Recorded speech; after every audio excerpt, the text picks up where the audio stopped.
My name is dauz, and I've been making electronic drums for about 35 years.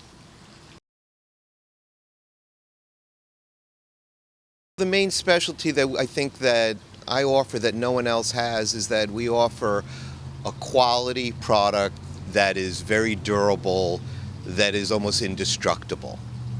So it's like I came from a time where quality counted on products. I didn't build in planned obsolescence or that things would break.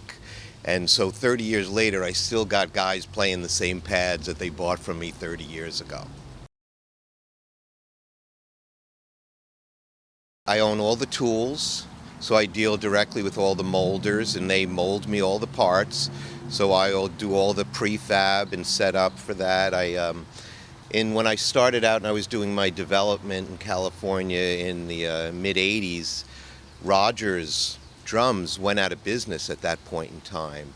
And just by a freak of luck, I ended up running into their molder who made their Gladstone practice pad knockoff.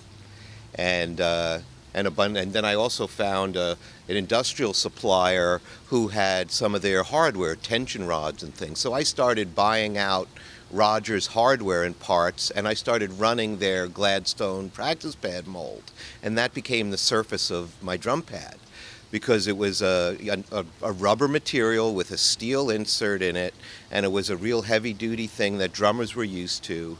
And the molder that I was using, that I still use today, had a history that the guy that I was working with who owned the company, his father invented the formula for the Super Ball, which was a little ball that was sold through the 60s and 70s that bounced really high, that he sold the patents to Whammo, and it became a worldwide thing.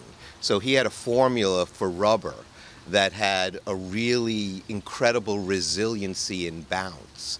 So I kind of, just through my little trials and tribulations, found these places, and the product kind of developed I probably made 20 different prototypes before I decided on what I had and got all the tooling to do that.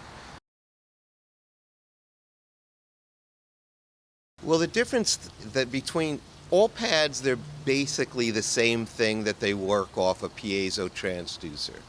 And when I developed these pads, being a drummer myself,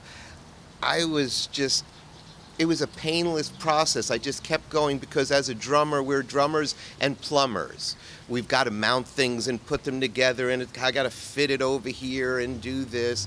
And by doing something so many times, I realized the things that really mattered. The way something felt, the way that it mounted, and how durable it would be. So those things really came into account of having something that would be flexible. So if someone wanted to go and fit it in a tight little spot, they could do that. It's something, and also something that was repairable. So it's like if you needed to go in, there's very little that could go wrong but a wire that breaks on a pickup. So if that goes on, it's usually a solder connection, but if you can't get inside the pad to do that, then you're out on tour somewhere and you got a dead pad which won't do anything. So me being a player, I just took all of these things, and they have to be included in the design of this product.